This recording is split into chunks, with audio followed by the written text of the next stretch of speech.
School জীবনের এই গল্পটি হয়তো আপনি এর আগেও শুনেছেন, তবে যতবারই শুনে থাকেন না কেন এই গল্পটি কখনোই পুরনো হবার নয়। এক বিয়ের অনুষ্ঠানে হঠাৎ বর তার প্রাথমিক বিদ্যালয়ের এক শিক্ষককে দেখতে পেলেন।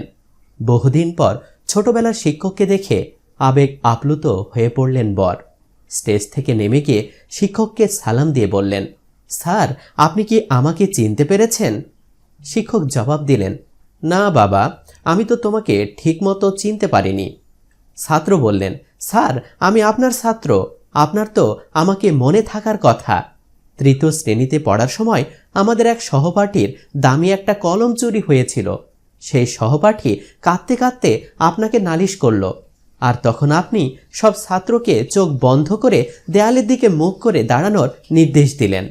তারপর এক এক করে সবাইকে তল্লাশি করতে শুরু করলেন। ছেলেটি আরও বলল, আমি ভয়ে কাঁপতে শুরু করলাম, কারণ কলমটি তো আমি চুরি করেছিলাম, আর তখন আমার পকেটেই কলমটি ছিল।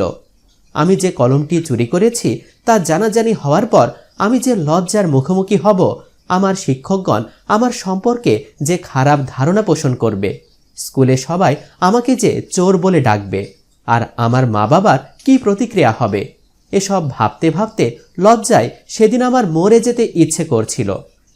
শিক্ষক তার ছাত্রের কথা অবাক দৃষ্টিতে শুনছিলেন।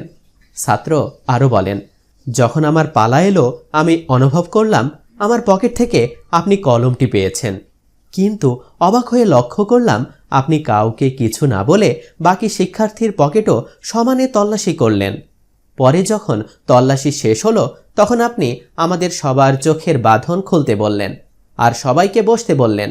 ভয়ে আমি ঠিকমতো বসতে পারছিলাম না, কারণ আমার মনে হচ্ছিল একটু পরে আপনি আমাকে ডাকবেন আর সব কিছু বলে দেবেন, কিন্তু সেদিন এরকম কিছু ঘটেনি। ছেলেটি বলতে থাকে, আপনি সেটা না করে আমাকে কিছু না বলেই কলমটি সহপাঠীকে ফেরত দিয়ে দিলেন। কলমটি যে আমি চুরি করেছিলাম আপনি তা জেনেও কাউকে বুঝতে দিলেন না, আর আমাকেও কিছু বললেন না। আপনি সেদিন আমার ও আমার বাবা মায়ের সম্মান রক্ষা করেছিলেন। এই ঘটনার পর থেকে আমি মনে মনে সিদ্ধান্ত নিয়েছিলাম জীবনে আর কখনো অন্যের জিনিস ছুঁয়েও দেখব না। ওই দিনের ঘটনাটি আমার জীবন বদলে দিয়েছিল স্যার। আপনার কি ঘটনাটি মনে পড়েছে এখন? এটা আপনার ভুলে যাওয়ার কথা না।